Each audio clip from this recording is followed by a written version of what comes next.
কৃষক, সামনে আসছে রমজান মাস। সেই রমজান মাসের প্রস্তুতি আমাদের এখন থেকেই নিতে হবে। আমরা রমজানের আগে যে জিনিসের প্রস্তুতি সবচেয়ে বেশি নিব, ওই জিনিসটার নাম হলো তওবা ইস্তিগফার। আমরা রমজানের আগে তওবা ইস্তিগফার বেশি বেশি করে পড়ব, যেন আল্লাহ পাক রব্বুল আলামিন আমাদের বিগত গুনাহগুলো মাফ করে দেন। এবং আমরা এই বলে তওবা ইস্তিগফার করব যে আমি আর রমজানের রোজা ছাড়ব না, দিনের বেলা খাবো না, মানুষকে কষ্ট দিব না, নামাজ ছাড়ব না, অন্যান্য আমল গুলো ছাড়ব না। এই সমস্ত বিষয়ে আমরা তওবা ইস্তিগফার করব। অতীতে যা কিছু হয়েছে, যে গুনাহগুলো হয়েছে, সেই গুনাহগুলো আমরা সামনে করব না। অতীতে যে রোজাগুলো আমরা ছেড়েছি, ওই রোজাগুলো আমরা ছাড়ব না। অতীতে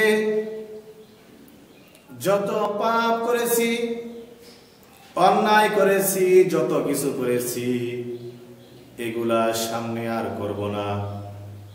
এই বলে আল্লাহ তাআলার দরবারে তওবা ইস্তিগফার করতে হবে। এই বলে আল্লাহ তাআলার কাছে ক্ষমা চাইতে হবে, তওবা ইস্তিগফার করতে হবে। তওবা ইস্তিগফার হলো পয়গম্বরদের সুন্নত।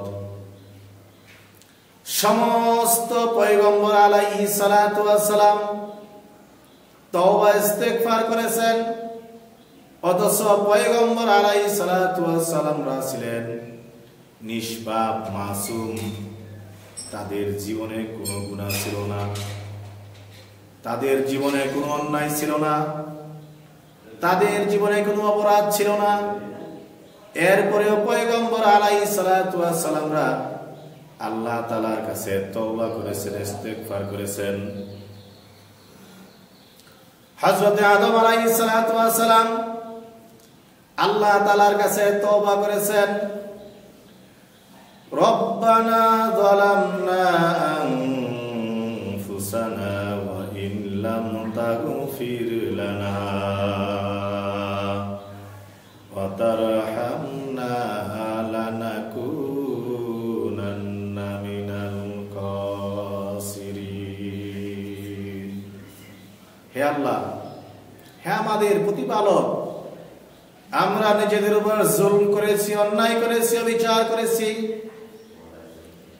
আপনি যদি আমাদেরকে ক্ষমা না করেন, আমাদের উপর যদি অনুগ্রহ না করেন, দয়া না করেন, তাহলে আমরা ক্ষতিগ্রস্তদের অন্তর্ভুক্ত হয়ে যাব। এই বলে আবুল বাশার হযরতে আদম আলাইহিস সালাতু ওয়াস সালাম আল্লাহ তাআলার কাছে তওবা করেছেন, ইস্তিগফার করেছেন। সেই আদম আলাইহিস সালাতু ওয়াস সালামের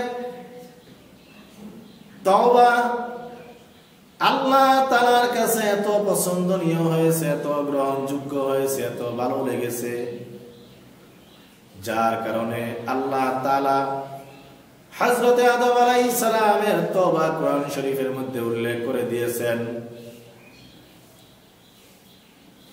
যেন আমরা বুঝতে পারি, যেন আমরা জানতে পারি হযরতে আদম আলাইহিস সালাতু ওয়াস সালাম একজন নবী হয়ে আল্লাহর কাছে তওবা করেছেন। এটা আল্লাহ তাআলা আমাদেরকে বোঝাতে চান, একজন নবী হয়ে,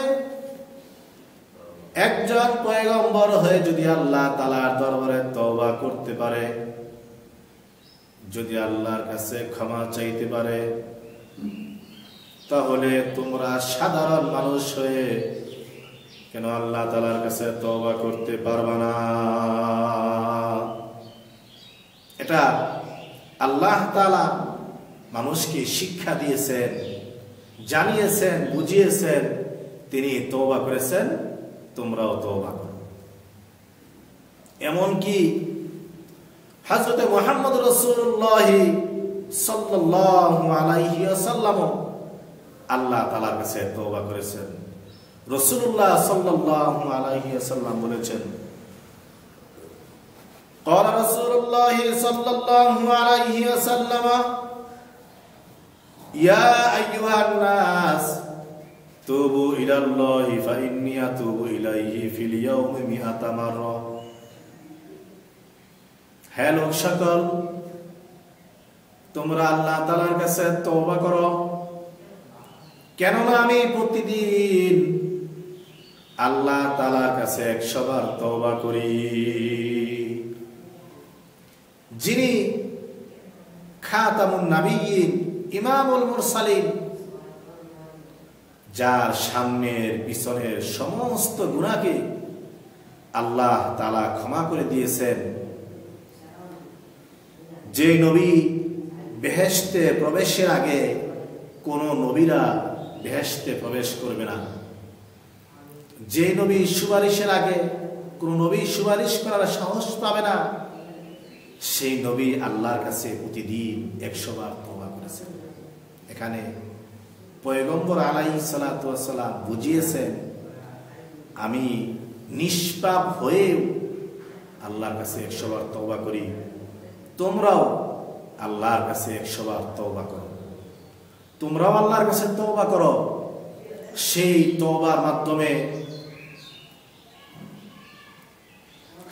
তওবার মাধ্যমে তোমাদের গুনাহগাতা মাফ করে দেওয়া হবে, তোমাদের মর্যাদাকে বুলন্দ করা হবে, তোমাদের সম্মানকে উঁচু করা হবে। এই জন্য আসুন আমরা রমজানের আগেই আল্লাহ তাআলার কাছে তওবা করি এবং যাবতীয় গুনাহ থেকে মাফ চাই, এবং আমরা এই প্রতিজ্ঞা করি, আমরা রমজানের রোজাগুলো ছাড়ব না, কাজা দিব না। আল্লাহ পাক রব্বুল আলামিন আমাদের সবাইকে রমজানের আগে রমজানের প্রস্তুতি বেশি বেশি করে তওবা করার তৌফিক দান করুক। ওমা আলাইনা ইল্লাল বালাগ। ফিয়া তোরে কইছে নাকি কথা কইতি, এটা বুঝছ না? কথা সবই দেখছে গা।